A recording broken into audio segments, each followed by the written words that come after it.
Hola, buenas noches.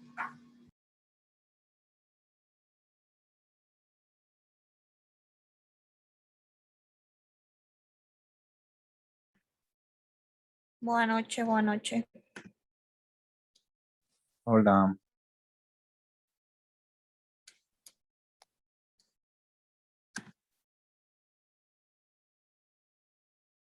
Buenas noches.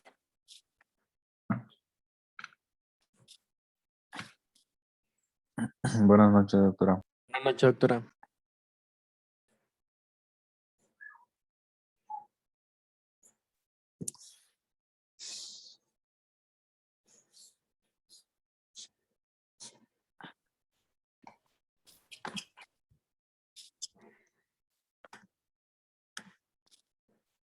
¿Ya se conectó la doctora? Doctora, buenas noches. Hola, aquí estoy. No sé a quién le toque dar la presentación para que la vayan poniendo.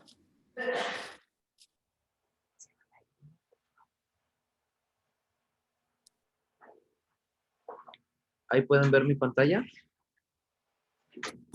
Sí, nada más falta que esté en modo de presentación. Ahí está. Sí, ¿verdad? Listo. Muy bien, buenas noches. Ya me conocen todos, soy el doctor Arroyo, presidente de tercer año. Vamos a hablar acerca de hoy de una entidad que es el motivo de consulta de ojo rojo, muy frecuente en la consulta oftalmológica. Vamos a hablar acerca del pterigión, que es, la etiología es un crecimiento fibrovascular que tiene forma de ala, la literatura lo pone wing shape. Se desconoce al 100% la patogenia, si es un proceso degenerativo, si es un proceso fibrovascular, si es un complejo multifactorial, genético, o es un proceso pues, degenerativo o adquirido, ¿no? Se cree que principalmente la luz ultravioleta es el principal factor de riesgo, la genética, el trabajo, o sea, la profesión a que se encuentre. Generalmente los obreros y campesinos tienen mayor exposición a rayos ultravioletas. Es más frecuente en hombres que en mujeres. ¿Por qué? Porque casi siempre el hombre es el que más se expone en esas, a estas actividades. La media de edad es de 20 a 30 años. Predomina principalmente en climas cálidos, pero no significa que si no estamos en un clima cálido no nos va a dar, ¿no? Entonces, por eso es multifactorial. Está asociado al virus del papiloma humano y también hay una teoría en la cual hay asociación al BDL, ¿no? Al factor de crecimiento endotelial. Como más generalidades, es una condición degenerativa crónica diagnosticada por histología, en el cual hay una degeneración de la elastótica. El tejido subepitelial anormal que contiene fibras de colágeno alteradas, pues se demuestra con tinciones elásticas, por eso de ahí el nombre de que es una degeneración elastótica. Y hay participación del oncogen P53. Recordemos que este oncogen está altamente relacionado a virus del papiloma humano y también en algunos casos a marcadores P53 de VIH, ¿no?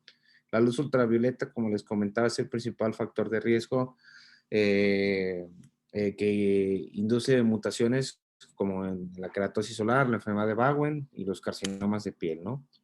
Casi siempre el pterigión es un fenómeno unipolar, que es la forma más frecuente. El 90% hay una afectación del lado nasal. El fenómeno de albedo es el cual explica mediante un proceso físico, explica por qué los rayos de luz ultravioleta que vienen desde el lado temporal se difractan y disciernen sobre el punto focal anterior del punto nasal y empieza a estimular toda esta zona, ¿no? Entonces, la explicación es que la luz pasa medialmente a través de la córnea, se concentra en el área del limbo nasal y la sombra en la nariz reduce la intensidad de la luz transmitida del limbo temporal. Entonces, va a ocasionar cuadros clínicos o fenómenos clínicos en el cual vamos a poder observar si hay o no presencia de que sea algo crónico la línea de Stoker, ¿no? Ahorita vamos a explicar más adelante qué es. La línea de Stoker, como ven, este es un pterigión grado 1, parece que está inactivo. Vean cómo está, no está congestionado, vean los vasos, vean aquí los depósitos de hemosiderina o de hierro en el cual la película lagrimal es incapaz de poder esparcirse uniformemente. ¿Por qué? Porque hay algo que lo está deteniendo, ¿no? Básicamente, pues es hierro sobre la cabeza del pterigión, ¿no? O sobre la córnea. Estos depósitos, pues, se localizan subepitelialmente. En casos también de pterigiones inactivos o crónicos o de muchos largos, vamos a encontrar los islotes de Fuchs, que son pequeñas opacidades blanco-grisáceas que se proyectan como lesiones satélites, no están directamente sobre la cabeza del pterigión, pero se colocan debajo del epitelio corneal, ¿no? También son lesiones subepiteliales. ¿Cómo vamos a clasificar el pterigión? De acuerdo a su extensión, ¿no? Hay varias etiologías y varios grados o formas de poderlo clasificar.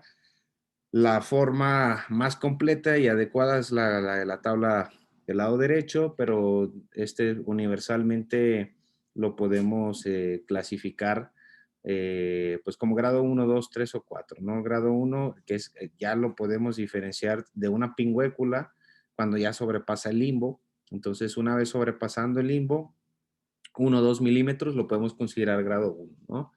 El grado 2 ya se va a extender sobre el limbo y el área pupilar. El grado 3 llega al área pupilar, pero sin sobrepasarlo. Y ya el grado 4 sobrepasa el área pupilar. Esta es la clasificación universal más completa en el cual podemos observar o clasifica según la morfología en cuanto a milímetros de corneal, limbar, el grado, si es activo o inactivo, y sobre todo, pues o si es primario o recidivante, ¿no? Otra imagen en el cual lo vemos en una imagen de frente en el cual apenas sobrepasa el limbo, adelantito entre el limbo y la pupila, llega al margen pupilar y cuando sobrepasa el margen pupilar, ¿no?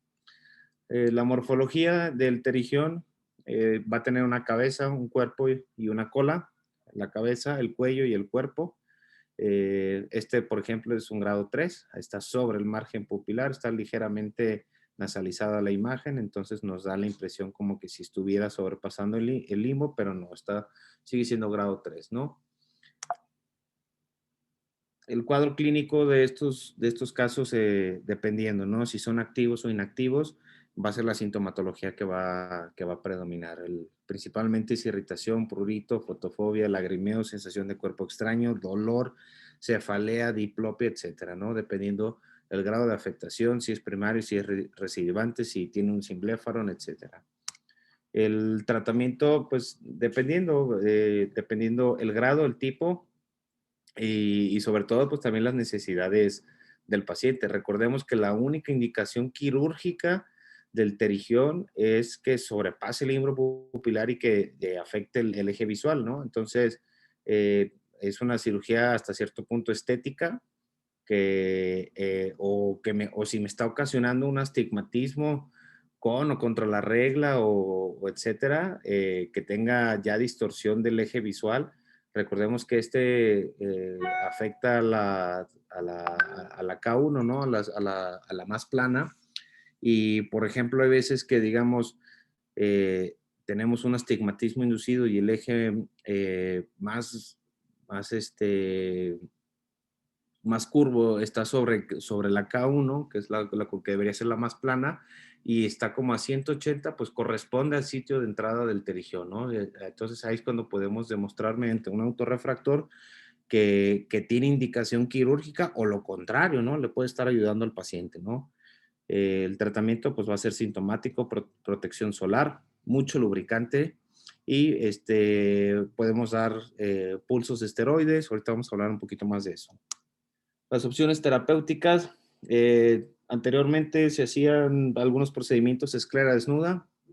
Vean aquí la imagen superior de arriba, en el cual podemos observar una necrosis escleral después de dejar una esclera desnuda. Actualmente la técnica que menos tasa de recidiva tiene, pues es el autoinjerto. El autoinjerto más o menos mitomicina C, dependiendo del grupo etario, o en algunos casos, algunas escuelas, se utiliza de cajón. La membrana amniótica, aquí podemos observar en la imagen inferior, en el cual cómo se ve el aspecto de la membrana amniótica. Antes se utilizaba lo que se llama betaterapia o betarradiación. Es una punta de más o menos me parece que es como de 2 centímetros, redonda, como si fuera una pila de un reloj, que estaba envuelta como sobre unas placas de titanio, en el cual aislaban la radiación y la punta tenía radiación. Se pone directamente sobre el sitio, de 30 segundos a un minuto, y se hacía por sesiones, una vez cada 3 meses, etcétera, ¿no? O sea, era una radiación controlada, actualmente en desuso, los oftalmos viejos la usaban. Y como les expliqué, esto también tiene una afectación del factor de crecimiento endotelial, incluso en los cuadros que se resecan y se mandan a histopatológicos.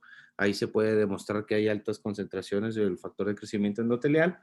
Entonces, hay estudios también en el cual demuestran una serie de casos. El Kretschmer lo mencionan, una serie de 204 pacientes en el cual se aplicaron bevacizumab intralesional después de la escisión del terigión, y con muy buenos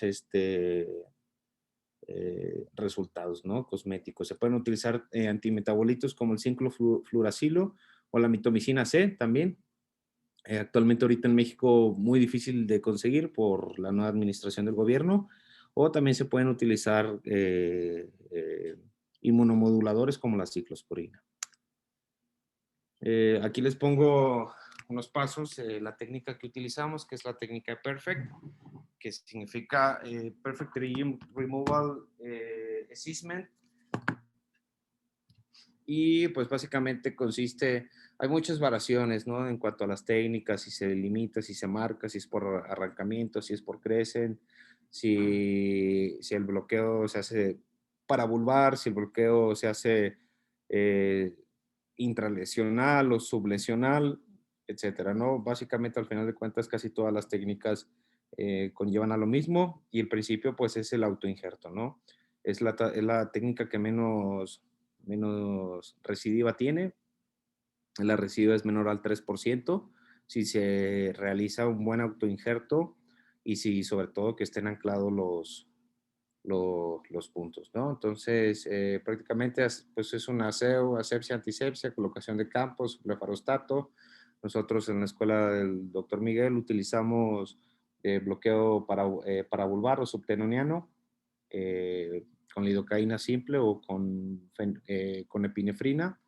Se realiza el corte sobre el cuello y parte del cuerpo del pterigión. Recordemos que esto está retrayendo. Al momento que se corta, esto se retrae, y el siguiente paso es delimitar toda la tenon suprayacente, haciendo una extensa remoción de tenon. Recordemos que la tenon va a ser uno de los factores de riesgo para que progrese o para que recidive.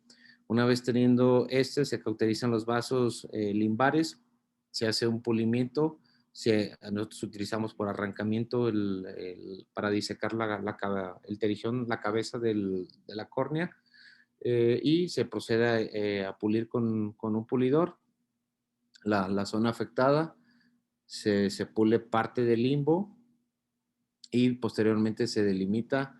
Idealmente, pues hay que marcarlo, delimitarlo para que quede muy simétrico y con tamaño. Nosotros lo hacemos tomando una plastilla un poquito más grande de lo normal, retrayendo un poco los puntos, y sobre todo, pues todos los puntos bien anclados, ¿no? Anclados principalmente, pues mínimo los postes, ¿no? Los dos limbares y los dos nasales, ¿no?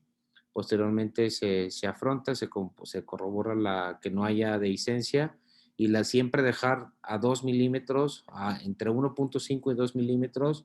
¿Por qué? Porque la plastilla se va a retraer, ¿no? Entonces, si lo dejamos sobre el margen pupilar, esto va a ocasionar que se retraiga la plastilla, y pues prácticamente le vas a hacer otro pterigión, ¿no? Entonces, siempre recordar anclar puntos, que quede bien fijado y con una extensa remoción del ateno, ¿no? Al principio es un poco difícil en el primero o segundo año hacer una remoción o identificar la tenon, pero es bien importante, ¿no? La tenon es más gruesa que la conjuntiva, está altamente vascularizada y importante también recordar las inserciones de los músculos. Recordemos que el recto medial está a 5.5 milímetros y un tip práctico es todo lo que se levante lo puedes cortar. Si tú ves algo que está arraigado o que se levanta parcialmente, no lo toques, ¿no? Porque probablemente es el músculo. Una vez terminado el acto quirúrgico, se coloca un lente de contacto de vendaje, se colocan gotas de anestésico con antiinflamatorio, con antibiótico con antiinflamatorio, lente de contacto y se deja TP, ¿no? TP por la manipulación y todo, para que relaje un poco el músculo ciliar y no tenga tanto molestia y sobre también que nos haga también la función de vasoconstricción, ¿no? Recordemos que esta es una cirugía sangrona. Idealmente hay que preparar a los pacientes 1 o 2 días previos o una semana previa aplicar pulsos de esteroides con vasoconstrictores. En el caso podemos utilizar Aglad y o incluso 2 o 3 horas antes de la cirugía. En mi caso me gusta usarlo cuando no es paciente mío y lo opero. Me gusta ponerle Sofipren. Lo estoy goteando cada 20 o 30 minutos y aparte le estoy poniendo Aglad, ¿no? ¿Por qué? Porque no me va a sangrar el terigión y les va muy bien. En mi caso también me gusta utilizar Lido con Epi, hacer el bloqueo subteno. ¿Por qué? Porque prácticamente no te sangra nada la cirugía. Si tú haces eso, el paciente va a estar desinflamado, no vas a cortar de más, vas a poder hacer una buena disección de los tejidos y por ende pues, le va a ir bastante bien al paciente, ¿no? Ese es en mi práctica, ¿no? Complicaciones del terigión, pues una de los casos no la puse, pero pues es el rechazo a la plastía en el cual que se invierta o se voltee la plastía. Generalmente la plastía adquiere un aspecto rojizo, entonces el paciente se asusta y a los 3, 4 días, oiga doctor, se me está poniendo más rojo el ojo.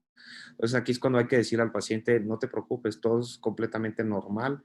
Eso significa que tu cuerpo está aceptando el autoinjerto, se está vascularizando y posteriormente se va a poner todo blanco, ¿no? En el momento que se retiren las suturas, aproximadamente en 15, 20 días, prácticamente el paciente está como nuevo, ¿no? Entonces, otra de las complicaciones, pues es que hay un granuloma piógeno, ¿no?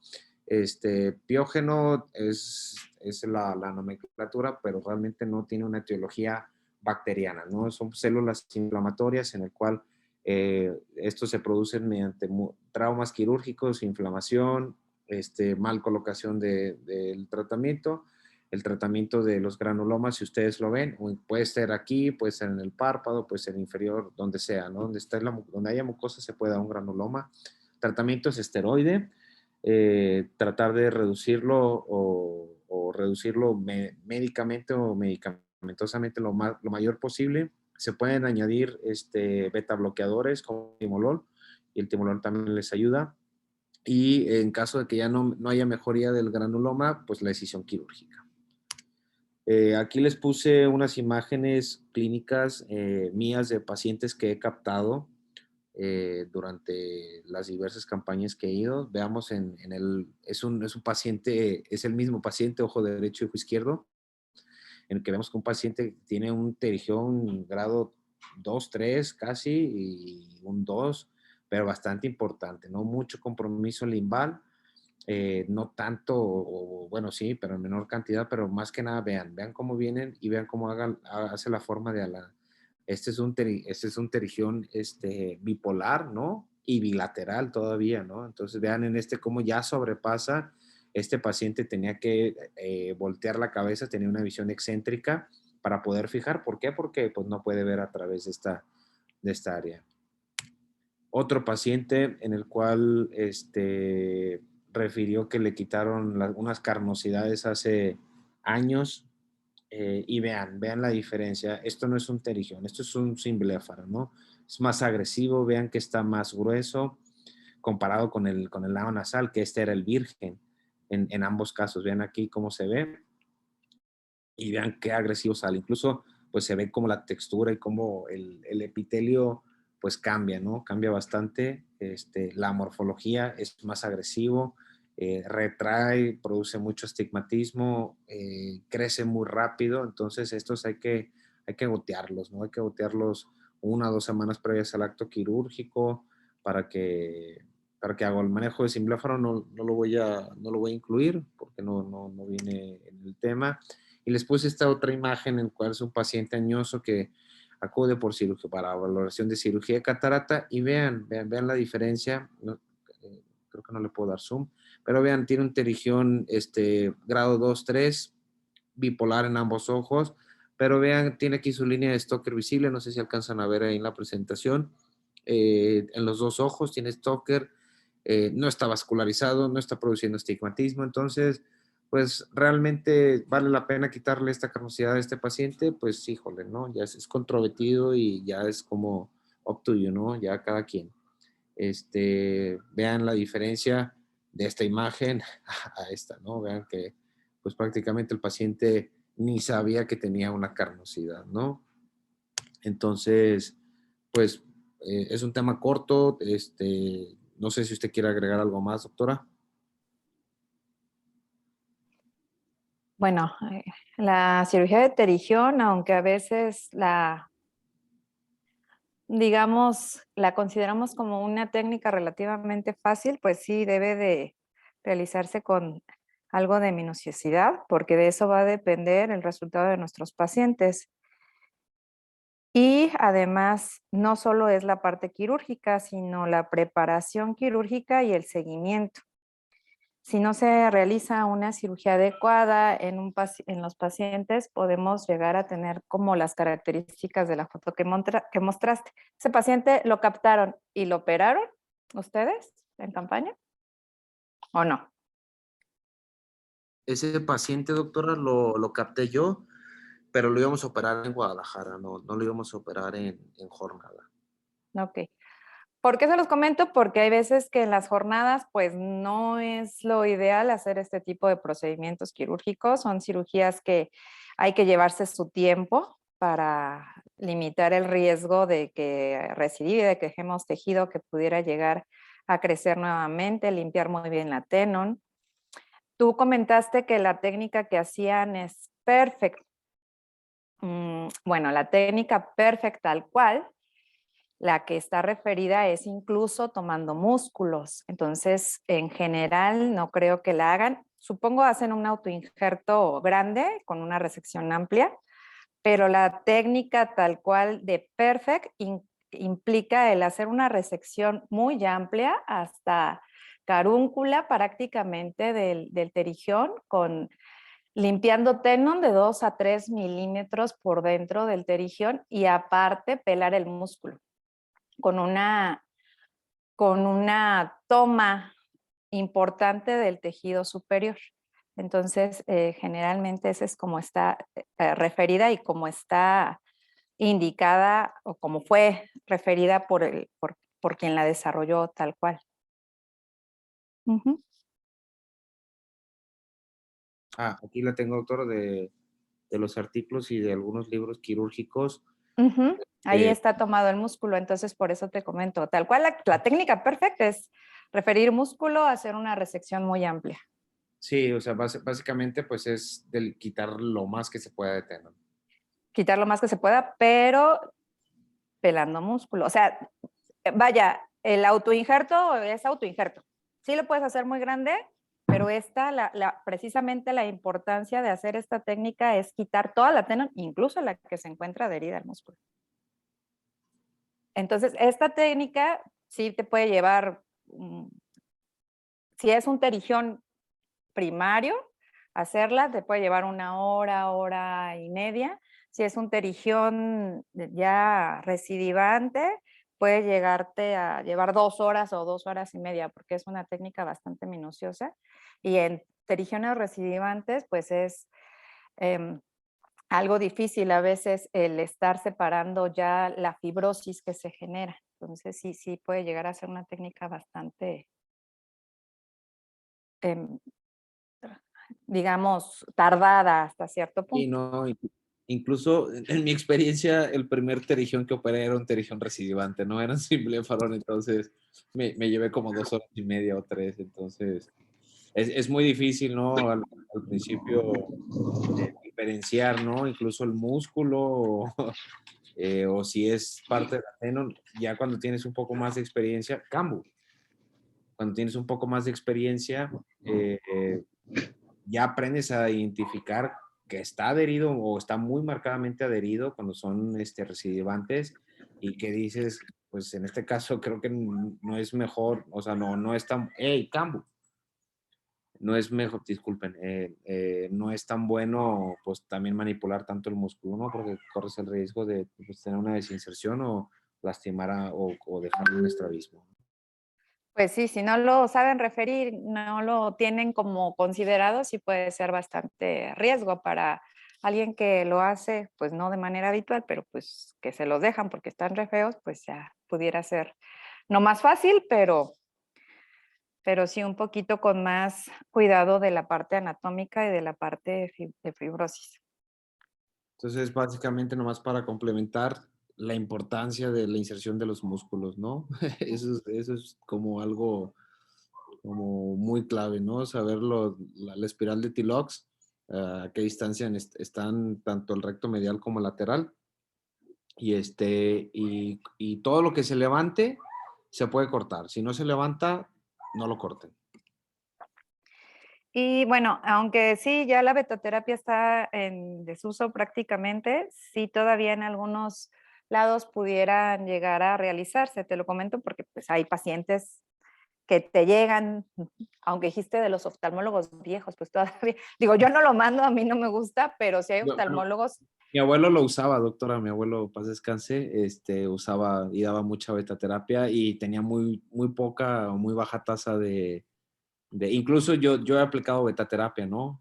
Ah, a eso es a lo que voy, que todavía se Sí, utiliza. o O sea, sea, y sí, esa maquinita es un lapicito ajá. como una moneda, como un imán, con un palo de metal, y pues es radiación, esa madre dura, no sé, 100 años o 150 años, Ajá. no se va a Sí, quitar, y ¿no? entonces de repente llega el paciente que se operó hace 20 años de terigión con una necrosis escleral. Y a veces hay que preguntar todos los antecedentes, ¿no? Algunos ya valorando, preguntando y demás. A veces consideramos, ay, puede ser una necrosis secundaria, alguna cuestión reumatológica, algunas situaciones así. Y cuando nos ponemos a indagar un poquito más, resulta que tuvieron tratamiento con betaterapia. A algunos les iba muy bien, ¿sí? Muchos les iba muy bien, pero el problema eran las complicaciones a largo plazo. Sí, claro, muchos adelgazamientos y escleromalacias, ¿no?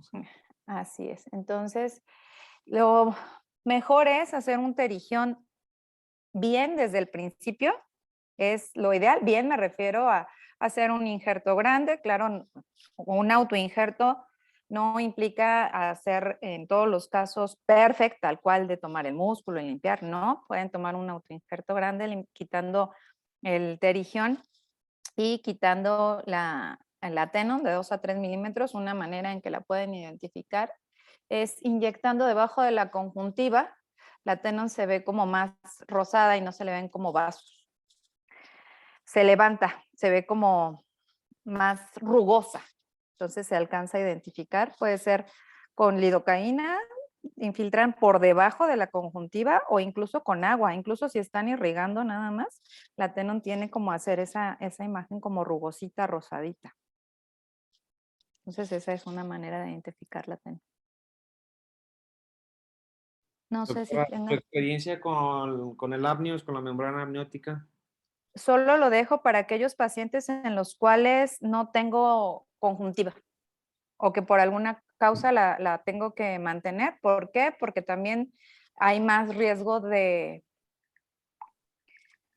hay más riesgo de recidiva con el amnios. En las series más largas hay más riesgo de recidiva con el Sí, amnios. Si lo llego a utilizar, no es mi eh, primera le, opción, le comento sobre porque todo por eso. nosotros en Guatemala usamos pura membrana amniótica. Ujú. Y híjole, no, viera qué horribles casos de recidivas. Creo Ay, que pensé que me ibas a decir ya que bien nos va. Yo dije, no no, no, creo. no, no, no, pero después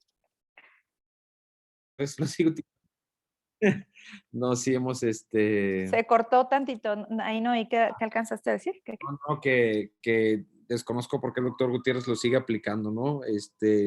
No sé si sean las manos, pero yo vi casos muy feos allá pues de residentes pues que utilizamos, ¿no? Yo en lo particular, cuando operé allá, siempre utilicé autoinjerto y creo que se les fue bien, ¿no? A mis pacientes. Y Camo. la membrana amniótica que utilizaban es que radioesterilizada, criopreservada, Eh, era la membrana liofilizada. del doctor, de la esposa de su hijo. ¿De 20 años de evolución o No, cuántos? no, no, tenía como, el doctor acaba de tener un hijo y nos tocó hacer la disección literal de la bolsa, de la placenta. Ujú. Sí, no, o sea, así se hace la toma. En general, así se puede Ah, hacer la toma. Es la membrana y en esa, fresco y y esa esa, la congelan, la ponen sobre una gasa, la congelan y ya cuando se usa la hidratan, la ponen sobre solución con antibiótico y listo, listo para ponerse. Ya nomás se es, corta al tamaño del defecto que se quiera aplicar y listo.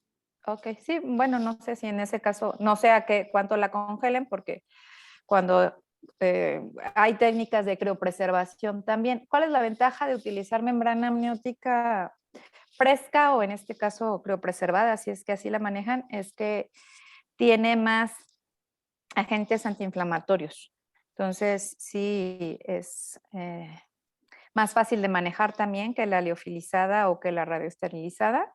Yo he visto en internet, doctora, una membrana amniótica que vale como 4,500 pesos con pegamento tisular. No sé, su experiencia con los pegamentos tisulares. Sí, también los uso. El problema es que el paciente lo pague. Ujú. O sea, es una cirugía que de por sí luego les dices cuesta, no sé ustedes cuánto la cobran, pero súmale lo que cuesta el pegamento tisular y por lo menos el pegamento tisular ya son 2,800 más o menos, más lo de la membrana, si en caso de que fuera membrana. Hay algunos pacientes que incluso ya llegan y te lo piden, y pues si te lo piden y lo pagan, la verdad es que es una muy buena opción. La parte, incluso hacer el autoinjerto con el pegamento tisular, te ayuda mucho a limitar el riesgo de que dejes zonas abiertas de la herida y esto disminuye mucho la inflamación, disminuye la necesidad de los puntos, no hay incomodidad tanta del paciente, pero en cuanto a resultados, pues es muy similar a la condición de poner ¿Y no la recidivan sutura. con el pegamento tisular o que haya bronca que se les mueva? Si es con autoinjerto, no. Y si utilizas y preparas bien el pegamento tisular, no. El problema es que a veces no lo preparan de manera adecuada y se le saca antes de tiempo. O sea, Ah, hay que ponerlo de tal manera que ya tengas el injerto prácticamente puesto y meterte por debajo de él o ya para ponerlo muy poner. rápido porque empieza a hacer el coágulo muy pronto. Ok.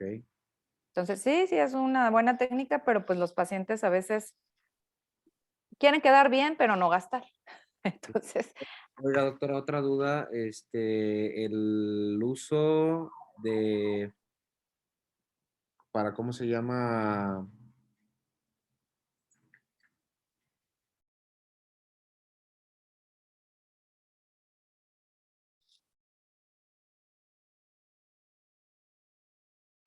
No escucho. no sé si se cortó. Sí, como que se cortó. Se fue. Se le fue, su perro le mordió el cable. Bueno, por aquí alguien, Gustavo le puso Yo, también lo del uso de mitomicina C también puede pasar, sí, también puede pasar la necrosis escleral. No se utiliza, o en ¿Verdad? muchos casos no se utiliza la mitomicina también en todos los casos en el lecho.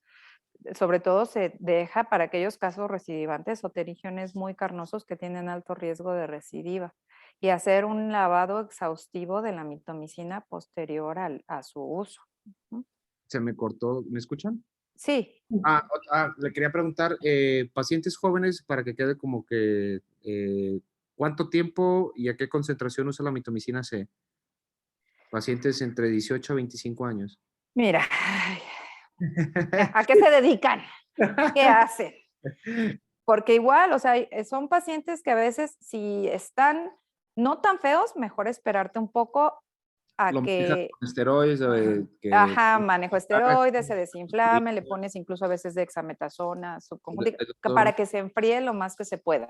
el Y doctor en cuanto, Neptali, perdón, el doctor Neptali también en muchos casos ponen triamcinolona intralesional o incluso dexa.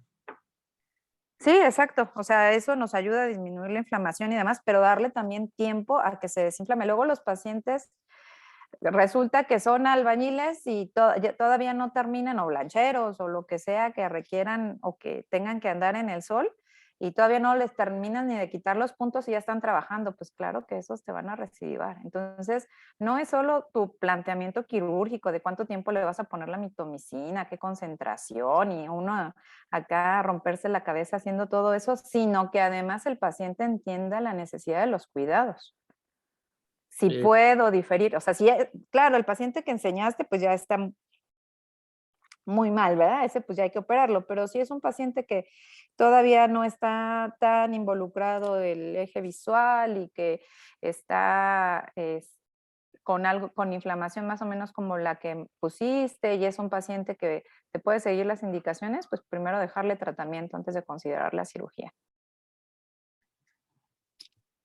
Ok, gracias, doctora.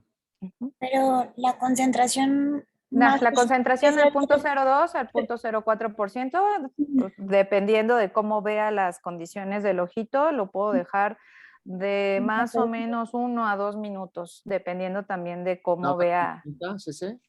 ¿Perdón? ¿Lava con 30 cc? La hago con 40 cc, 2 jeringazos de 20 y si veo que ahí se ve medio adelgazado o Pero algo más extra, pues le lavo con otros 20, ¿no? O sea, en eso nunca me quedo corta, pues. no escatima. El lavar, pues, si me van a cobrar la solución completa de 500, ¿qué importa si le pongo 100 mililitros para lavarle la mitomicina? Sí, claro.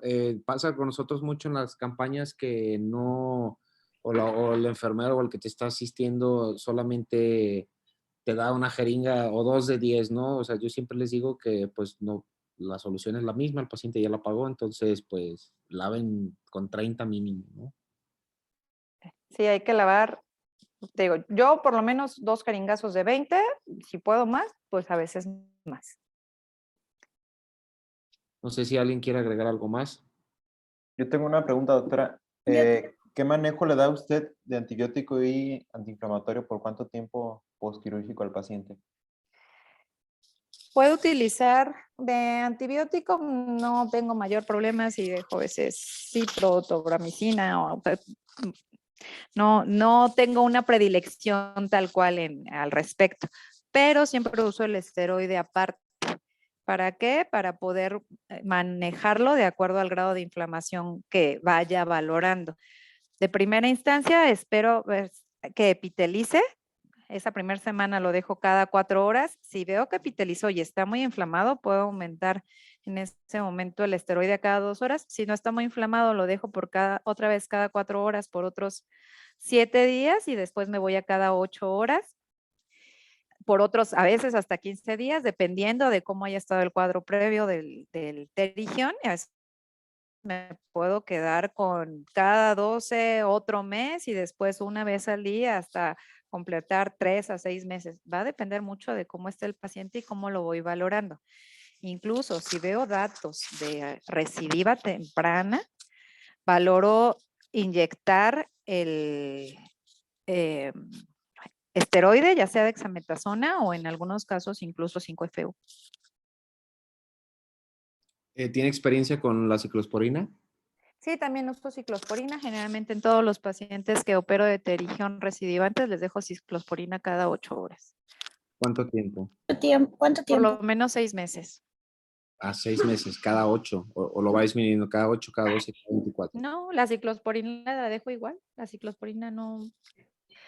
O sea, sí tiene ciertos riesgos, pero la verdad es que es mucho menos frecuente que te pase alguno de las complicaciones con la ciclosporina que con los esteroides. Cuando tengo pacientes respondedores a esteroides o alguna otra situación, pues valoro cambiar de la prednisolona al Flometol o ya al Loterex al final una vez al día o 2 veces al día por 3, 4 meses, hasta los 6 meses. Nosotros utilizamos la escuela del doctor Miguel es casi siempre combinado, Tobradexa los primeros 15 días, retiramos punto y ahí es cuando hacemos más aparte de pues el lubricante libre de preservador, quitamos los puntos a los 15 días, quitamos el lente contacto y ahí es cuando hacemos el cambio de Flometol a dosis decreciente por 1 o 2 meses. Sí, pues ya ahí depende mucho de cómo valore la dexametasona, pues sabemos que tiene un efecto mayor a nivel de la superficie, pero a mí la ventaja que me da, no sé, la prednisolona me gusta mucho, pues, y me gusta usarlas generalmente por separado para tener esa posibilidad de si necesito incluso aumentárselo los primeros días, dejo el antibiótico cada 4 horas y el esteroide puedo dejárselo hasta cada 2 horas. Ya eso depende mucho de cada quien. ¿En qué caso? Si en grado 3, 4 pone o añade vitamina C, doctora.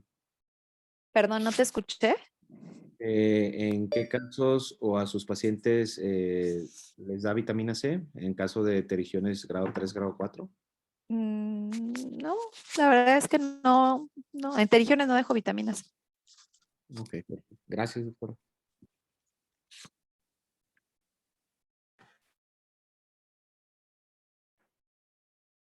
¿Acá lo Doctora, dejan ustedes de manera frecuente, la vitamina C?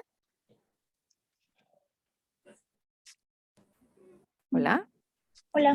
Yo en casos, por ejemplo, he quitado como unos 3 o 4 que ya son grado 4 y yo sí se los dejo para que me repitalicen más rápido porque les dejo el esteroide.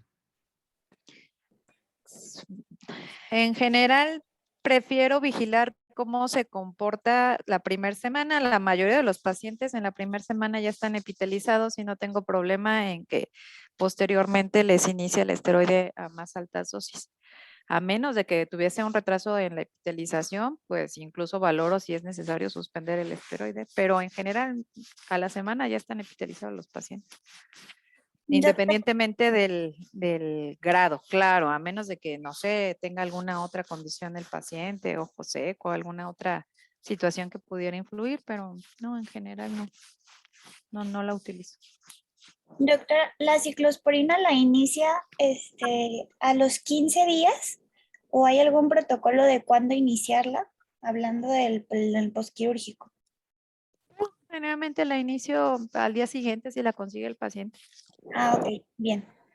Y otra cosa, me tocó ver en Guatemala que cerraban la parte superior de donde tomaban el autoinjerto, lo cerraban con 2 puntos.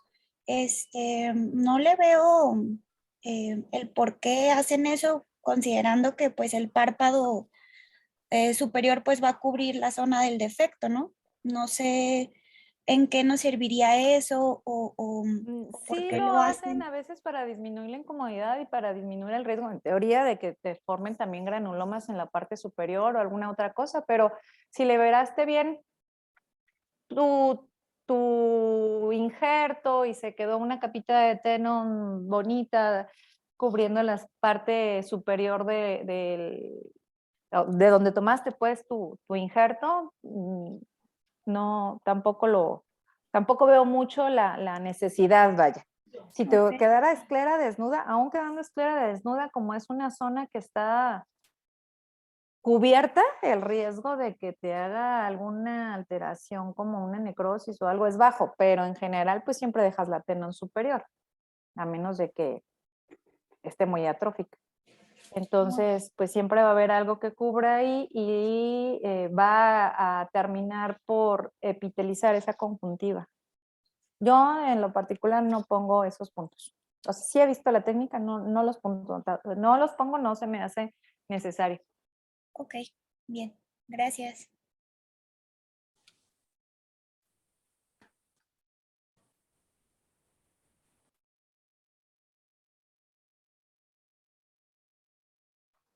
¿Algún otro comentario? Con el terigión hay mil y una cosas porque cada quien tiene su técnica y sus manos y sus condiciones así como muy específicas de acuerdo a cómo le ha ido.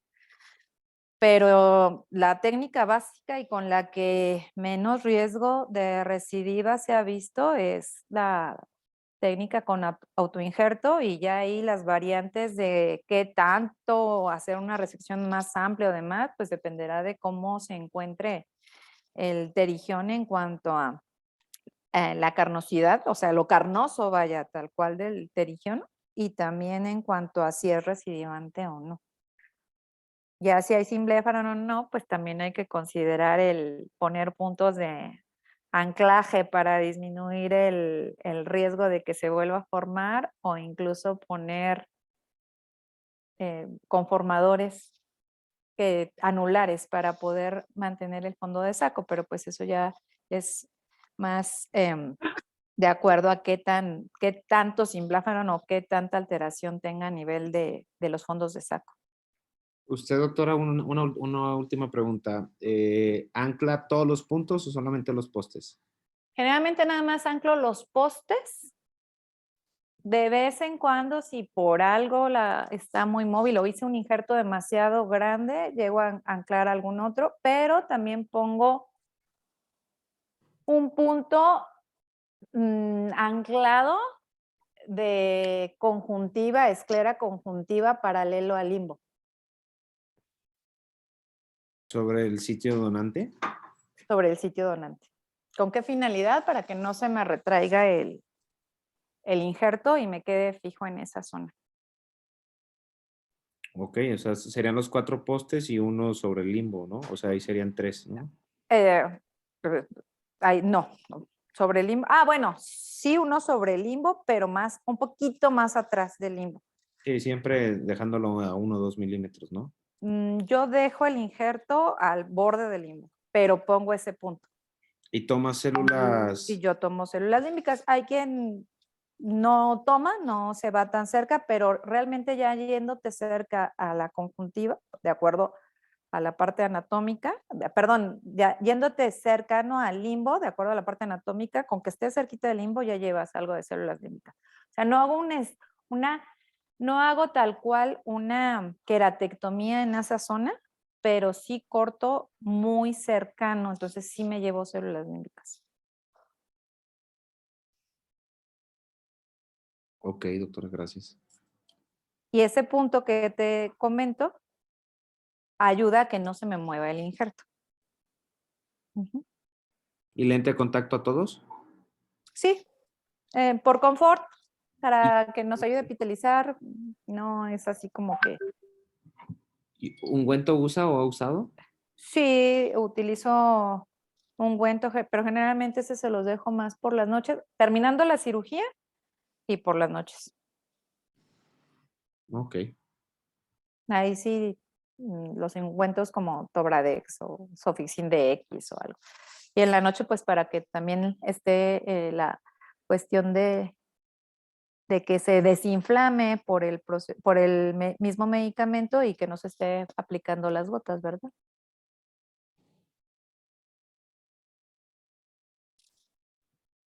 Listo. Listo, Ubaldo, todo tuyo. Oh, Buenas noches. ¿Sí me escuchan? sí, buenas noches. Ok. Bueno, entonces vamos con el siguiente tema. Vamos a ser mi compañero Jorge y yo. Voy a iniciar yo con principios básicos de farmacología ocular. ¿Sí se ve mi pantalla? Me olvidé preguntar.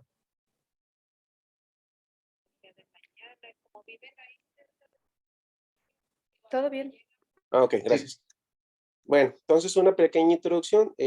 Tenemos que, pues para tener una correcta funcionamiento de un medicamento, tiene que haber un acoplamiento de liberación del fármaco con un mecanismo de control de retroalimentación. Se están diseñando actualmente fármacos con mayor especificidad de acción y que sean complementarios a la geometría de los receptores que tienen naturalmente. Se pueden hacer modificaciones estructurales para eliminar porciones alérgicas de otros medicamentos y reducir el mínimo perfil de efectos adversos. Igual puede haber una manipulación del genoma para llevar a cabo reparación o generación y reconocimiento de rasgos genéticos que predisponen a personas a enfermedades y diseño de fármacos que reparan o modifican productos génicos defectuosos. Vamos a hablar un poquito de farmacocinética y farmacodinámica. En cuanto a farmacocinética, pues como ya sabemos, pues es la acción que hace el fármaco en todo el cuerpo. Esto depende de varias cosas, entre las cuales encontramos la absorción del medicamento, el metabolismo que éste tiene en el organismo y la excreción que tiene el fármaco. Sin embargo, todo esto pues, tiene que tener el medicamento un cierto número de moléculas para tener una biodisponibilidad adecuada. Y pues en sí tiene que haber una, como les decía, concentración del fármaco activo en el punto terapéutico. Entonces, recordemos, efecto del fármaco en todo el cuerpo. Y en cuanto a farmacodinamia, pues tenemos que es la actividad biológica y efecto que realiza el fármaco en el organismo. Entonces, es la acción del fármaco después de la farmacocinética se haya distribuido el agente activo del medicamento a llegar al punto terapéutico. Por lo general, pues se da por un receptor tisular para el fármaco y modificaciones intracelulares que inician la unión del fármaco activo al receptor específico para este medicamento. Entonces, como les comentaba, mecanismo de acción, se unen las macromoléculas reguladoras y alteran la función en la célula. Puede ser a través de receptores de neurotransmisores, receptores hormonales o incluso a través de enzimas. Podemos tener dos diferentes tipos de reacciones, agonistas, que estas interactúan con el fármaco y estimulan una función natural en el receptor o en la célula, o antagonistas que hacen un efecto contrario. En cuanto a la farmacoterapéutica, pues es la aplicación de un fármaco para causar un resultado clínico dado, como la prevención o tratamiento de una enfermedad, y puede variar las dosis dependiendo de la edad, sexo y razas de los pacientes. Tenemos que tener muy en cuenta la toxicidad de los medicamentos. Esto se refiere a efectos adversos de medicación o de los productores químicos del entorno que influyen a la intoxicación. En el caso de medicamentos oftálmicos, pues sabemos que lo más común es por conservantes y puede ser influida tanto por farmacocinética como por farmacodinámica. En cuanto a las vías de administración, pues vamos a comenzar con los corillos, que esta es la más utilizada y se utiliza con mayor frecuencia porque se tiene una mayor concentración en el segmento anterior y hay menos toxicidad sistémica. Entonces, el gradiente del fármaco va desde el reservorio lagrimal concentrado hasta el epitelio corneal y conjuntival y pues tiene una absorción pasiva en el tejido.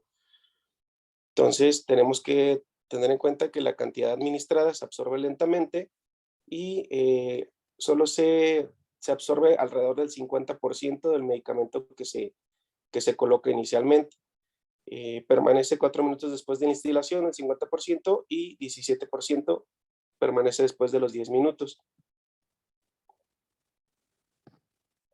Tenemos que, como les decía, era la formulación más habitual y por lo general una gota de un gotero normal son alrededor de 50 microlitros y pues el fondo de saco solo tiene la capacidad de almacenar 30 microlitros. Entonces hay que tener en cuenta esto, ya que pues indicarle al paciente que no hay necesidad de que se esté colocando más gotas porque es desperdicio. Medidas que tenemos para aumentar la absorción de esta, pues es esperar entre 5 a 10 minutos entre aplicaciones, comprimir el sacro lagrimal y cerrar los párpados por 5 minutos. ¿Qué factores tenemos que considerar? La concentración y solubilidad de la droga. A más alta concentración, pues tiene mejor penetración en los tejidos. La viscosidad que puede tener esto, ejemplo, la metilcelulosa o el alcohol polivinílico, aumentan el tiempo en contacto con la córnea y pueden alterar el epitelio corneal. El pH, entre más cercano a 7.4, pues es mejor y esto puede ocasionar un reflejo de lagrimeo involuntario y pues tener menor concentración del medicamento. Ignoren surfactantes, es conservantes Los conservantes alteran la membrana celular de la córnea y pues aumentan la permeabilidad. Y pues la osmolaridad se tolera entre 0.7 a 1.2% de soluciones hipertónicas o mejor toleradas, perdón, a las hipotónicas.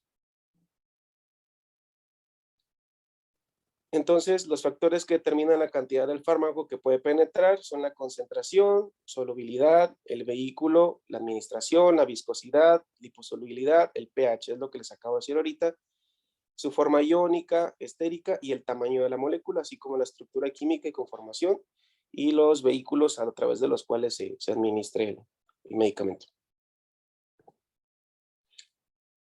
Tenemos otra presentación que igual es menos usada, pero todavía bastante utilizada, es el ungüento. La ventaja que tiene este es que aumenta el tiempo de contacto del medicamento con la superficie ocular, pero sin embargo, pues la desventaja que tenemos es que produce una visión borrosa. La droga tiene que ser liposoluble para ser útil como ungüento, si no, pues no tiene acción farmacológica. Tenemos que tener muy en cuenta en los ungüentos que tenemos que fijarnos en que sea vía oftálmica, porque me ha pasado que, por ejemplo, indico aciclovir y les dan aciclovir para fuego labial y les arde un montón. Otra vía de administración son las inyecciones perioculares. Esta puede ser por colocación debajo de la conjuntiva o cápsula de atenón y permite que los fármacos eviten las barreras epiteliales, conjuntival y corneal y se absorba de forma pasiva por gradiente de concentración hacia la esclerótica y los tejidos intraoculares. Otras vías de administración, como les decía, subconjuntival, subtemnon, perivulvar y retrovulvar. Y pues les decía, evita conjuntiva, córnea y es ideal para drogas con baja solubilidad lipídica. Entre los más utilizados pues son los anestésicos tópicos y los esteroides.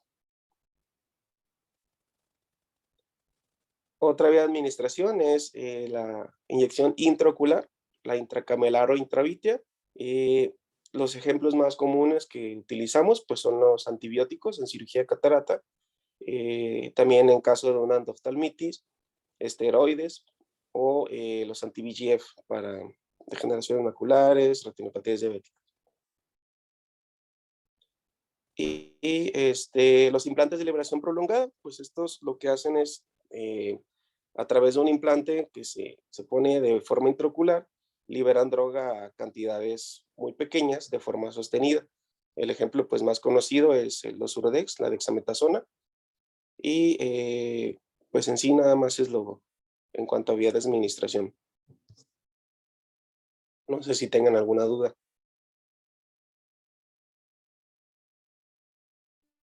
O algo que agregar. Bueno, aquí sobre todo, ay, denme un segundo, nada más déjenme conecto porque ya se me está acabando la pila.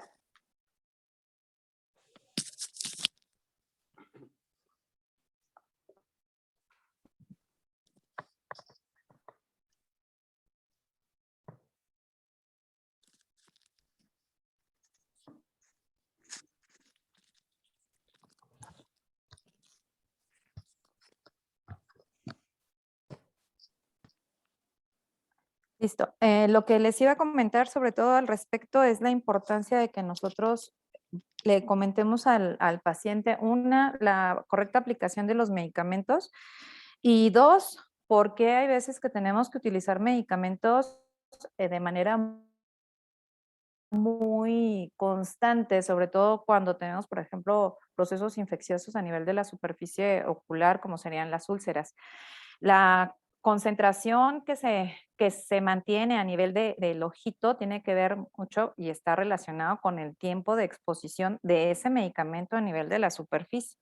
Entonces, en algunos casos, como serían las úlceras corneales, pues es muy importante que el medicamento se esté aplicando de manera tan frecuente, a veces como cada hora, porque si no, no vamos a alcanzar las concentraciones necesarias para la inhibición de los microorganismos. Entonces, nosotros tenemos que considerar todo eso. Hay veces que el paciente me dice, ¿me pongo 1 o 2 gotas? Bueno, ya de acuerdo ahorita a lo que vimos en la clase, pues ¿es necesario utilizar 2? No, no es necesario y se considera a fin de cuentas un desperdicio del medicamento.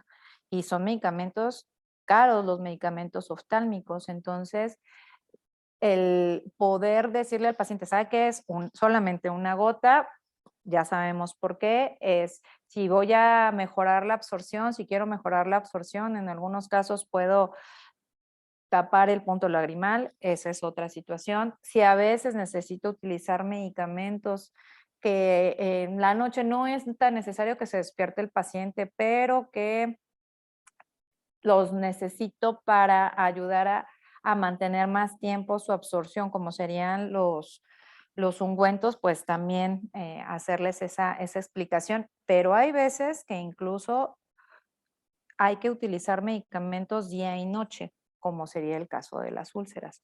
Entonces, por eso quería que viéramos un poquito nada más de esta clase, sobre todo las partes básicas como lo que comentó sí fuiste Ubaldo, sí fuiste tú, ¿verdad?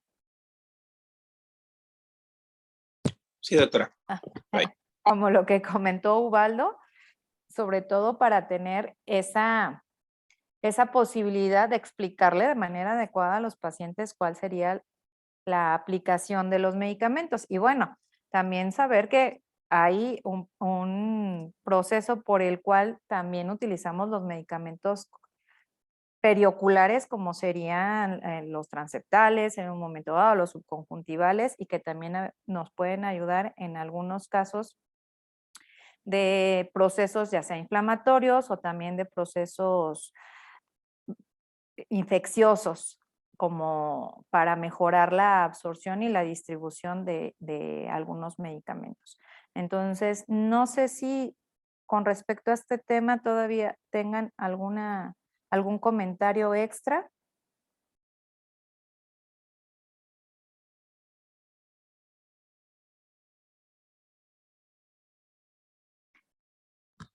No, pues ¿Todo nada más claro? hacer hincapié que vía de administración oftálmica no es lo mismo que cutánea. Podemos tener toxicidad de medicamentos si no utilizamos, si lo usamos en lugar de cutánea, de oftálmica como cutánea. Entonces, pues nada más eso. Eso y también la ótica. Les da mucho por en las farmacias luego cambiar la presentación de oftálmica a ótica y también puede llegar a generar toxicidad o incluso casos de algún otro tipo de alteración, por ejemplo, cuando utilizamos vasoconstrictores, también podemos llegar a tener algún riesgo cuando utilizamos de un tipo o de otro. Hay que estar muy al pendiente de que cuando necesitemos el de vía nasal sea ese y cuando sea, o sea, el que utilizan los otorrinos o cuando sea el oftálmico, utilicemos el oftálmico. Si ponemos fenilefrina oftálmica nasal, no les quiero decir cómo nos va. Entonces, sí hay que estar al pendiente de todas esas cuestiones, la vía adecuada, el medicamento adecuado, la concentración adecuada y además que sea para la especialidad adecuada. No sé si tengan algún otro comentario, si no nada más, no sé si están, creo que sí al principio les comenté que pusieran todas las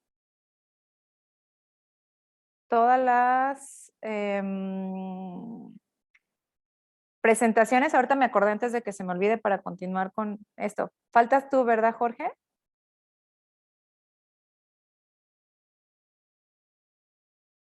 Sí, doctora, falta Jorge, está poniendo su presentación. Ok, nada más en lo que pone la presentación, no recuerdo si, bueno, más bien, sí me acuerdo que les dije que íbamos a hacer el examen de las presentaciones, lo que no sé es si las están poniendo otra vez en alguna plataforma o no sé, para revisarlas y poder ir valorando lo del examen. Si no, para que me manden las presentaciones. Había un correo, ¿no? Nos íbamos a mandar. Pero no me han mandado ninguna. Si no, yo pregunto lo que quiero, ¿eh? Ok, doctora. Ahorita nos ponemos de acuerdo para juntarlas y mandárselas todas al mismo tiempo. No, ¿verdad? Si ya les dije que pregunto lo que quiero y ya no les pareció. Les pongo otra vez aquí mi correo o no sé si quieren hacer como algún documento en la nube o no sé, pero si no, aquí les pongo el correo. Es que- Listo, entonces empezamos. ¿Semana, doctora, o las juntamos todas y ya juntas se las mandamos? Como gusten, pero que sean todas, porque luego las tengo que andar ahí. Les tengo que estar buscando a ver quién dio qué para pedírselas.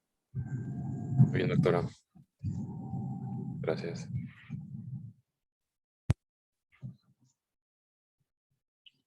Bueno, comienzo con mi parte, doctora. Sí, por favor. Ok, bueno. Buenas noches, compañeros. A mí me tocó la parte de hablar sobre el uso de los antibióticos, antifúngicos, antivirales, los AINES y los corticoides que podemos utilizar en las terapias oftalmológicas. Vamos a empezar con los corticoides. Sabemos que la administración tópica de los corticoides puede prevenir o suprimir la inflamación, ya sea postraumática, mecánica, química, ¿sí? En casos de uveitis y también en casos de postquirúrgicos de cirugías oculares. También tenemos la inyección subconjuntival y retrovulvar, como lo acaba de comentar mi compañero, y estos son utilizados solamente en los casos más graves de inflamación ocular.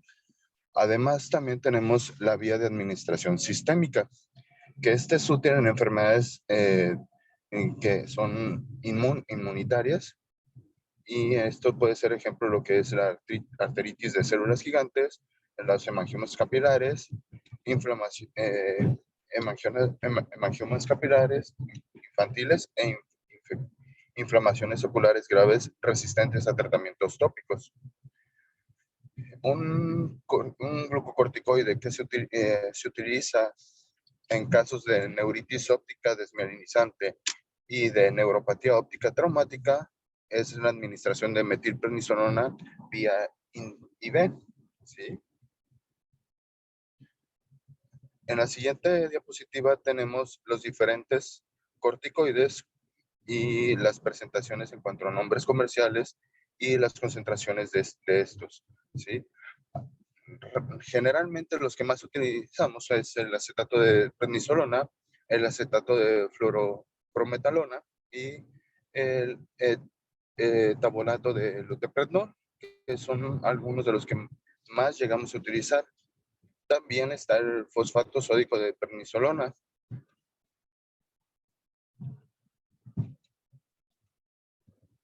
Vamos a tener que el uso de los glucocorticoides, los corticoides van a inducir unos efectos celulares específicos sobre las células linfocitos, macrófagos, leucocitos de polimorfonucleares, las células endoteliales vasculares y los fibroblastos y otras células. ¿Sí? Tengamos en cuenta que en todos los tipos de células que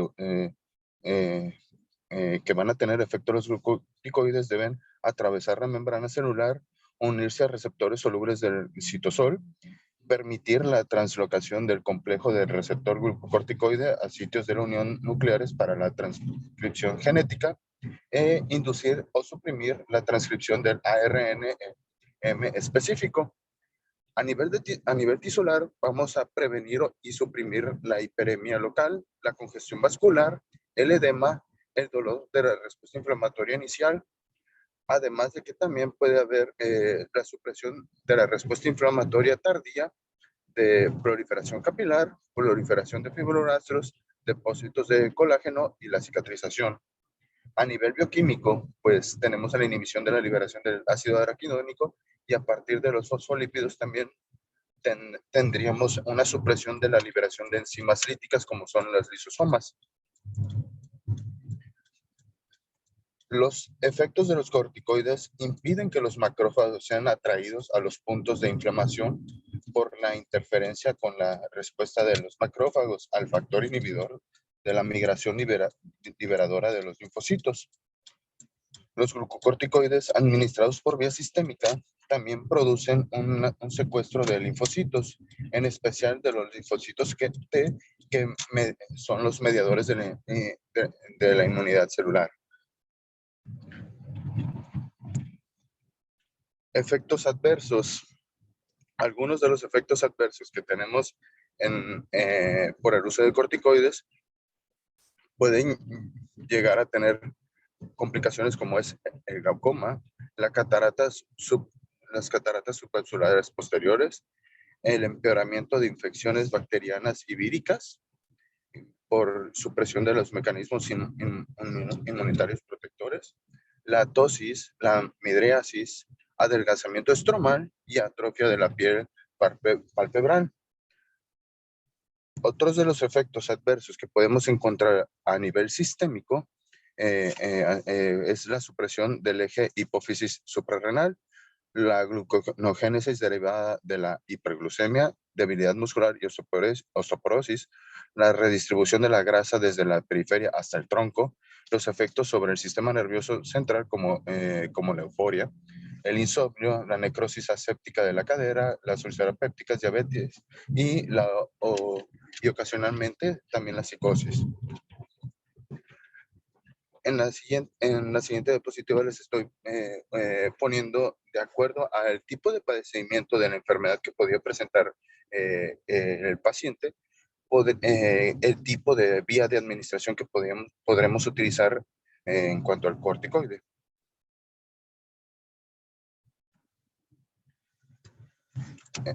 Vamos a hablar tantito de los AINES. Los AINES pues inhiben la producción y por lo tanto efectos inductores de la inflamación de los PG por la vía de la ciclooxigenasa. Algunos de los AINES que podemos encontrar son los salicilatos, las índoles, los ácidos fenilasacanoicos y las pirazolonas, perdón.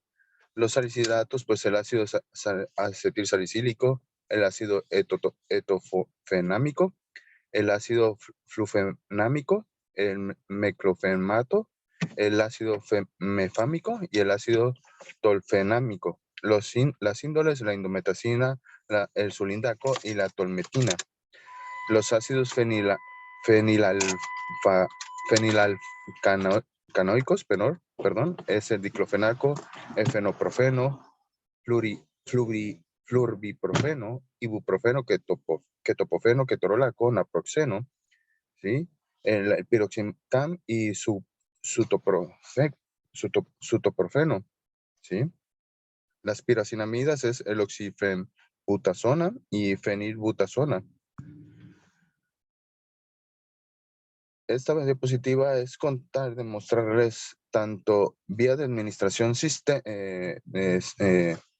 sistémica, algunos de los AINES que tenemos presentes, y en cuanto a la vía tópica. Vamos a basarnos directamente en la vía tópica, como es el bromfenaco, el diclofenaco, flurbiprofeno y el ketorolaco, que son los principales que más utilizamos en la oftalmología, ¿sí? El flurbiprofeno sódico es el primer AINE ocular tópico que se empezó a comercializar y fue utilizado como preoperatorio, reduciendo la miosis intraoperatoria mediada por PG. El diclofenaco sódico pues es aprobado por la FDA y para la profilaxis y tratamiento postoperatorio de la inflamación ocular. Uno de los que más utilizamos, es más común su uso, es el ketorolaco. Y este medicamento es autorizado por el tratamiento tanto para la inflamación postoperatoria como la conjuntivitis alérgica. Bloquea el metabolismo del ácido araquidónico por la ciclooxigenasa y no tiene un efecto descongestionante y no alivia el enrojecimiento. La dosis recomendada de este es una gota cada cuatro veces al día, cada 6 horas. Y los efectos adversos más frecuentes que podemos llegar a presentar con el uso del ketorolaco son la sensación de pinchazón y quemazón al aplicarlo. Otros de los AINES que tenemos presentes es nepafenaco, que fue aprobado en el 2005 y su aplicación es 3 veces al día, cada 8 horas. para el control del dolor, inflamación entre 1 a un día antes a 2 semanas después de la cirugía de catarata. El bromfenaco, uno de los más utilizados, pues es el Sevesten, nombre comercial, fue aprobado en el 2006 y este se utiliza 2 veces al día, entre 24 horas antes a 2 semanas después de la cirugía de catarata, y es para controlar tanto dolor como inflamación.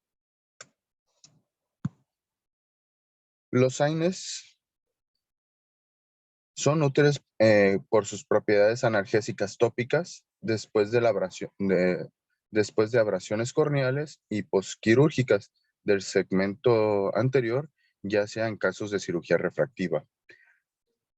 Está asociado el uso del ketorolaco de los AINES asociado con las complicaciones en córnea, como se pueden incluir la queratolisis y la perforación corneal, detectable en el posoperatorio.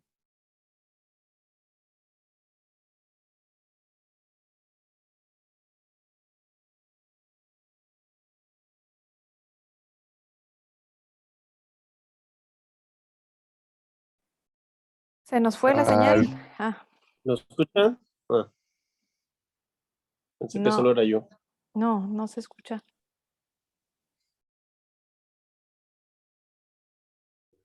Déjenme le aviso. ¿No me escuchan? Ah, listo, Jorge.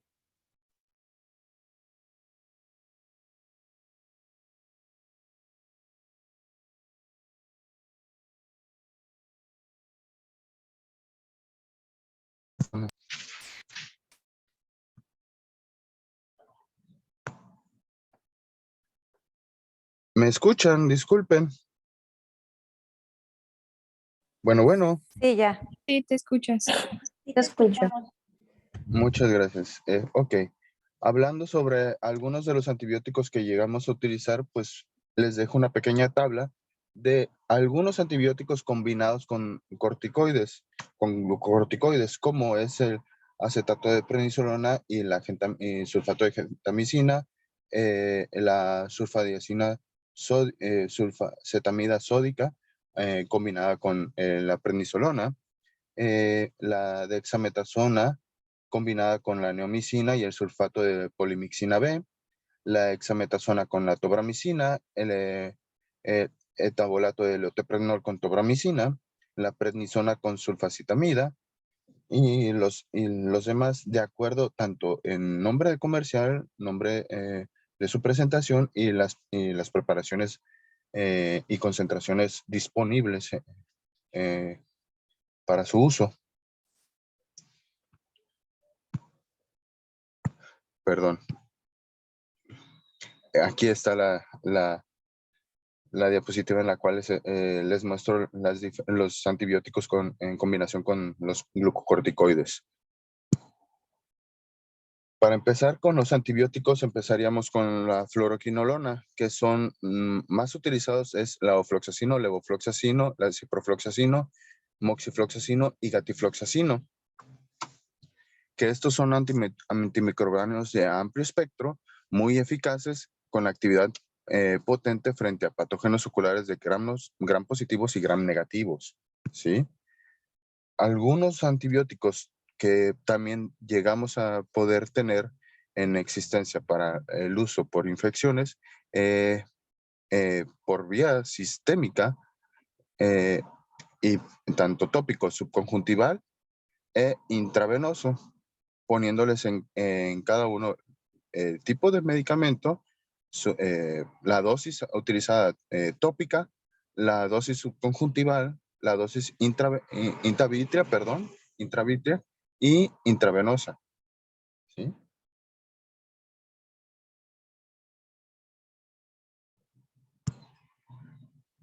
Cinco fluoroquinolas disponibles actualmente en la oftalmología, como les había comentado, era la ofloxacino, el ciprofloxacino, levofloxacino, gatifloxacino y moxifloxacino. Estos son útiles en tratamientos de úlceras corneales producidas por las cepas sensibles como es el Staphylococcus aureus, el Staphylococcus epidermidis, Streptococcus pneumoniae, neumonía aeruginosa, la Serratia y Propionibacterius acnes. También indicados también en lo que es la conjuntivitis bacteriana por cepas sensibles a Staphylococcus aureus, Staphylococcus epidermidis, Streptococcus pneumoniae, Enterobacterias cloacae, H. influenza, P. mirabilis y Pneumocystis aeruginosa, neumonía aeruginosa. Tienen una elevada tasa de penetración en el tejido ocular. Su concentración es mantenida en la lágrima y supera las concentraciones inhibidoras mínimas para los patógenos oculares, fundamentalmente hasta las 12 o más horas después de la dosis.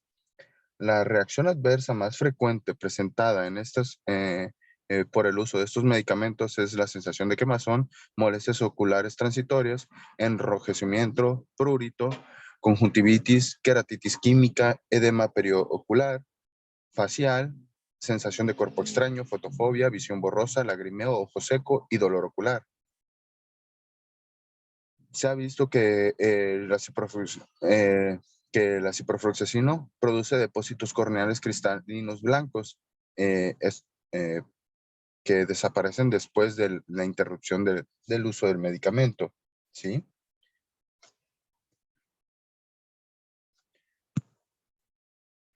Vamos a ver con las sulfonamidas. Estos fármacos afectan solo a las bacterias que deben sintetizar por su propio ácido fólico. Las sulfonamidas que tenemos presentes es la pirimetamida, la sulfadiazina y el ácido folínico, utilizados por vía sistémica en el tratamiento del toxoplasma.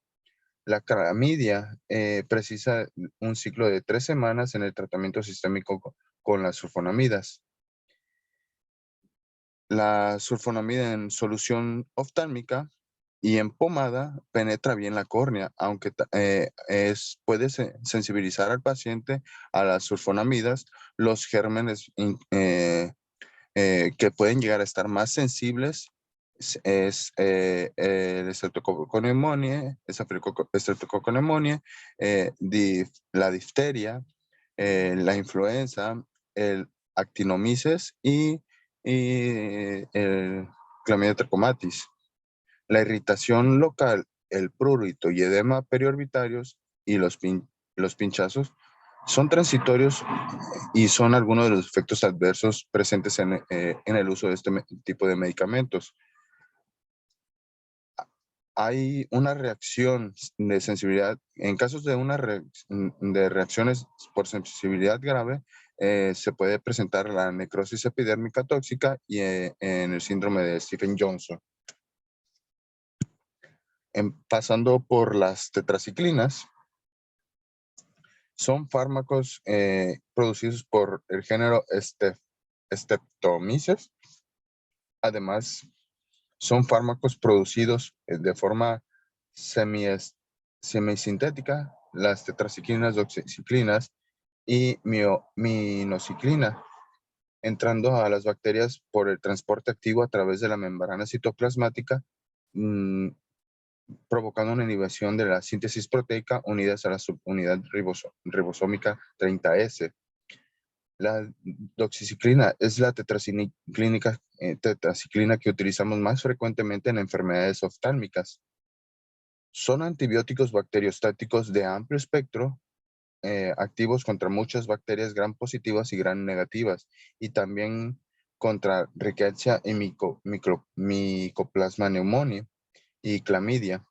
Las tetraciclinas poco hidrosolubles, pero son poco hidrosolubles, pero es soluble en los colirios que contienen aceite mineral y ayudando a penetrar fácilmente en el epitelio corneal. La oxitetraciclina está disponible combinada con la polimixina en forma de pomada oftálmica, ¿sí? Es uno de los medicamentos que podemos llegar a utilizar en algunos padecimientos, ¿sí? También tenemos que tener en cuenta que el tratamiento sistémico se utiliza en infecciones de clamidia, como estos casos que se detectan tanto en glándulas sebáceas. También podemos tener la utilidad en infecciones estafilocócicas de las glándulas de meibomio, ¿sí? Pueden provocar depósitos, el uso de estos medicamentos puede provocar depósitos en los dientes en desarrollo, produciendo una coloración permanente del esmalte y como también se pueden depositar en los huesos e inhibir el crecimiento óseo. Por lo tanto, las tetraciclinas no se dan en niños ni en mujeres gestantes.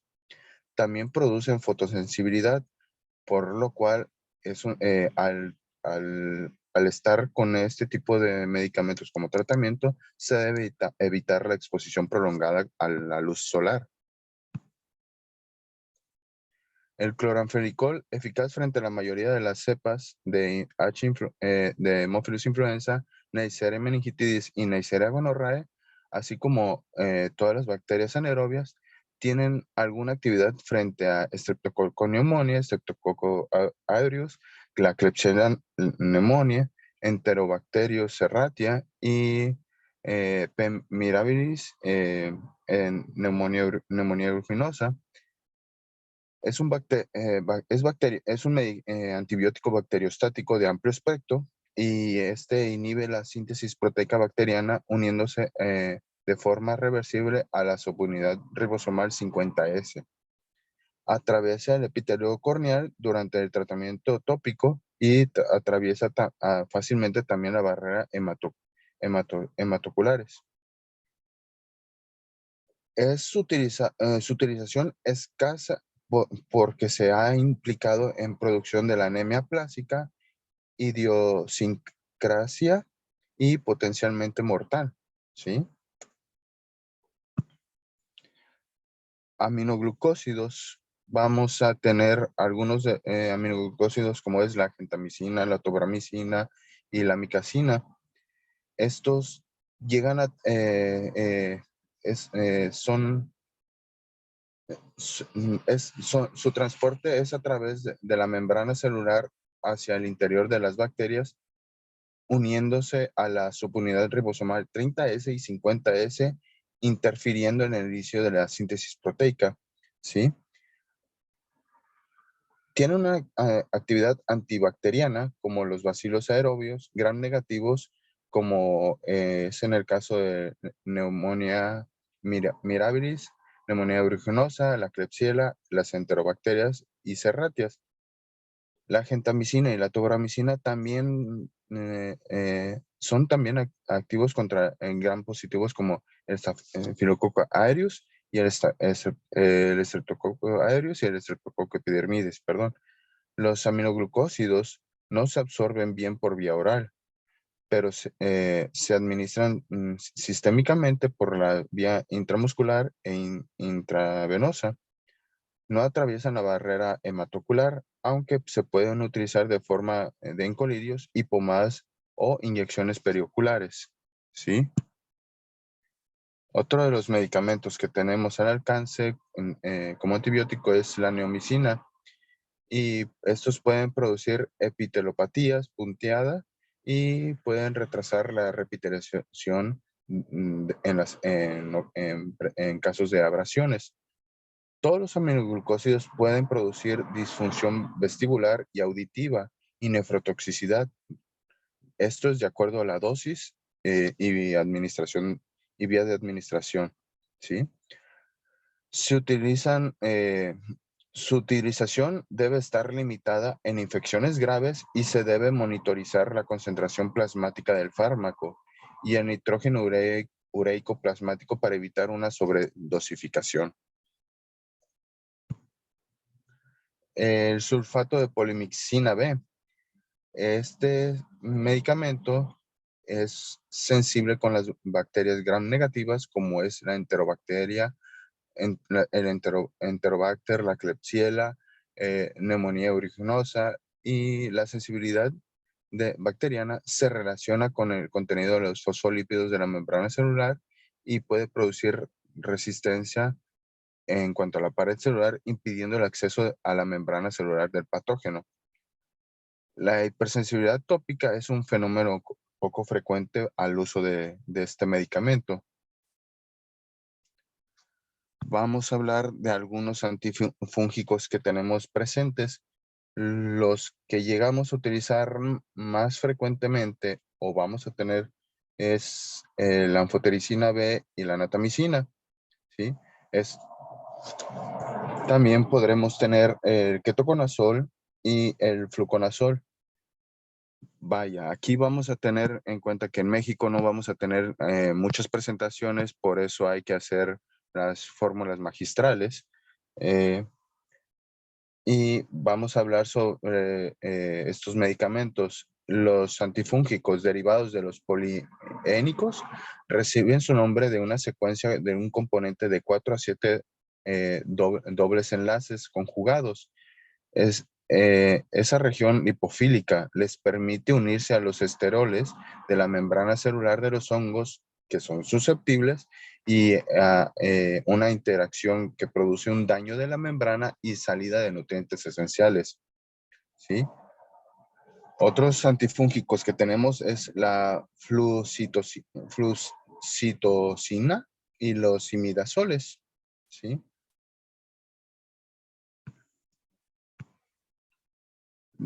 Hablando de la anfotericina B y la natamicina, son macrólidos poliénicos, ¿sí? Como en el caso de la natamicina, pues bueno, está disponible en una suspensión al 5%, este es para el uso tópico, y su aplicación es de cada 1 o 2 horas durante los primeros 3 a 4 días. Esto puede producir una reacción de hipersensibilidad local de la conjuntiva, del párpado y toxicidad sobre el epitelio corneal. Siempre hay que estar vigilando.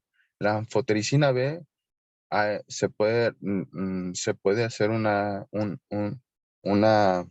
suspensión con el porcentaje al punto 25 o punto 50% en agua estéril, y esto es para mejorar su solubilidad. Se puede llegar a aplicar cada hora o cada 30 minutos dependiendo del caso el cuadro infeccioso que llegamos a presentar.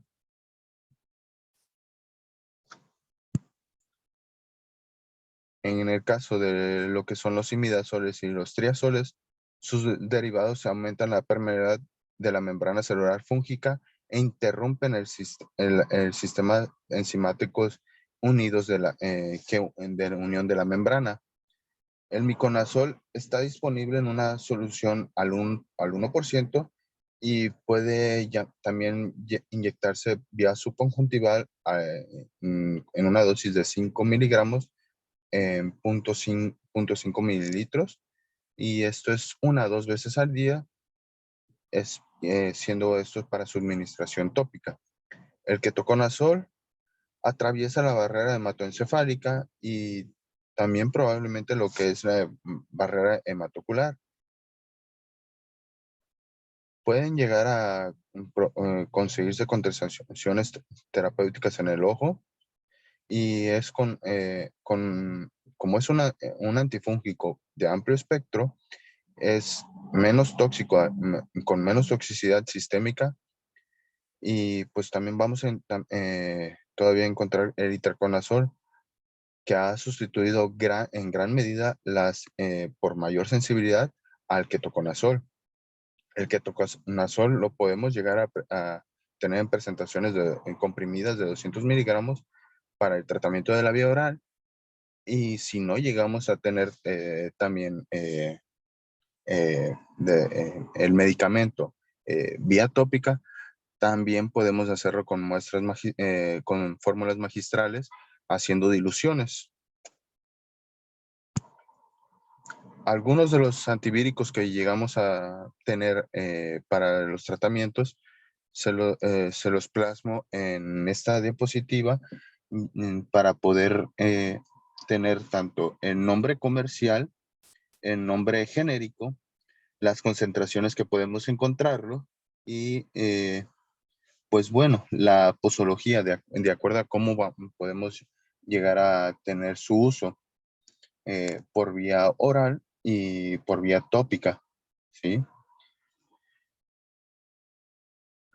Más, algunos de los tratamientos que vamos a utilizar como antivíricos es para las queratitis de tipo virus en casos de hablar herpes virus simple, y son 3 fármacos que compiten con nucleótidos naturales para la incorporación del ADN vírico y de mamíferos, que hablaríamos sobre la hidroxuridina, trifluoridina y vidarabina. Estos se pueden encontrar en concentraciones al 1% y es aplicar una gota cada 2 horas o cada 4 horas.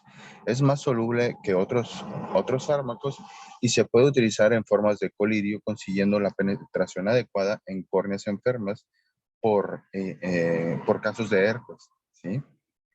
La trifluoridina actualmente solamente la podemos encontrar comercializada en Estados Unidos. Se puede disponer de un polvo de iridoxudina y de vivaridina para elaboraciones de preparaciones combinadas, ¿sí? Otro de los antivíricos que normalmente utilizamos es el aciclovir. El aciclovir oftálmico pues se usa en tratamientos de queratitis y esto podemos utilizarlo más frecuentemente en casos de que está presente el virus del herpes simple. Se encuentra una clase de medicamento antiviral llamado análogos de nucleócidos sistémicos. Su función es al detener la propagación del virus herpes en el ojo. Vamos a llegar a tener concentraciones de punto 0.03 como ungüento. Algunas presentaciones que llegamos a tener presentes es el aciclovir ungüento, el Sovivar y el ganciclovir, como es el Virgangel, ¿sí?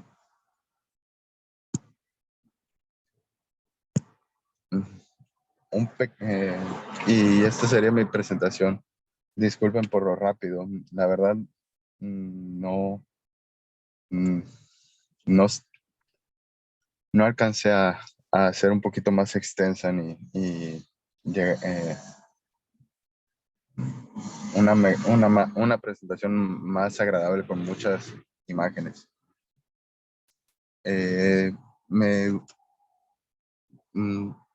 Si tienen algún comentario, me podrían comentar, me podrían decir dudas. Bueno. Aquí estamos. ¿Algún comentario? Bueno, con respecto a los medicamentos, pues ya vemos, tenemos amplia variedad de medicamentos en preparados oftálmicos y de todas maneras a veces necesitamos recurrir a las preparaciones magistrales tipo fortificados. ¿Por qué? Porque eventualmente hay algunos patógenos que pueden no estar siendo atacados por lo que les damos de primera instancia. Tendemos a utilizar muchas veces el nuevo medicamento para cuestiones profilácticas y esto pues en ocasiones también nos llega a generar resistencia. Entonces, en pacientes, sobre todo con úlceras graves, pues es importante considerar realizar cultivos y de preferencia con antibiogramas si es factible. ¿Por qué? Porque muchas veces resulta que aunque sea el bicho que estamos pensando y que sea lo que le estamos dando, lo que le pega, ya hizo resistencia. Hay veces que incluso nos damos cuenta que, por ejemplo, aún el cloranfenicol que ya decimos, ay, lo desdeñamos y lo hacemos feo porque ese ya no lo utilizamos, resulta que es resistente a todo menos al cloranfenicol. Y eso a veces lo único que nos da la pauta puede llegar a ser el antibiograma. Con respecto a los antimicóticos, la cuestión de que no contemos con preparados, pues sí nos limita bastante pero además los que había, que es la natamicina, digo porque ya ahorita ha estado escasa, los de laboratorio no me saben decir si la van a seguir produciendo o no, pero además es cara. Entonces, todo lo que se refiere a antifúngicos prácticamente hay que prepararlo, y por eso les comentaba lo de saber cómo se diluyen los medicamentos. A veces no tenemos la tablita exactamente, pero si sabemos que se utiliza al 0.15%, al 1% o a lo que tengamos ahí esa tablita a la mano. Si no tenemos las diluciones exactas, pero sabemos a qué equivale, pues nosotros podemos sacar nuestras cuentas de cómo hacer esas diluciones y llegar a la concentración que requerimos para nuestros pacientes. Y con respecto a los antivirales, bueno, el aciclovir tiende a ser un poquito más tóxico que el Virgangel, por eso llegamos a utilizar un poquito, ya ahorita que contamos con el Virgangel, pues lo utilizamos un poquito más, sobre todo en el medio privado. A nivel institucional, pues seguimos contando con con el aciclovir, y la verdad es que no se raja. A pesar de todo, sí funciona, el problema es la toxicidad. Y de los antibióticos, la otra que les iba a comentar, que la neomicina también es causa frecuente de interconsulta al oftalmólogo. ¿Por qué? Porque tienden a utilizarlo mucho en las consultas de medicina familiar o en las consultas de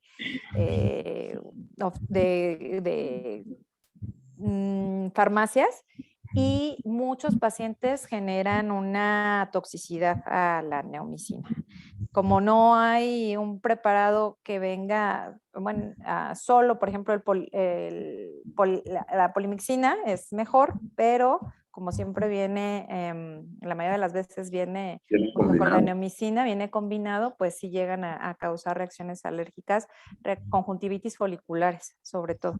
Entonces, a veces es una consulta frecuente oftalmológica debido a que tenían algún proceso infeccioso relativamente leve o alguna conjuntivitis que a lo mejor ni requería antibiótico, pero tienden mucho a dar ese tratamiento y luego ya nos llegan con alguna reacción folicular por alguna toxicidad.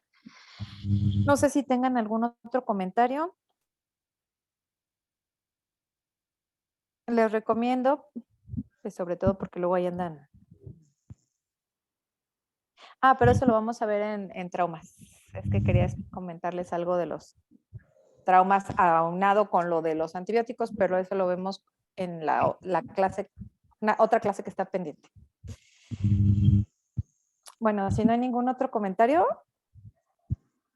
mañana los veo.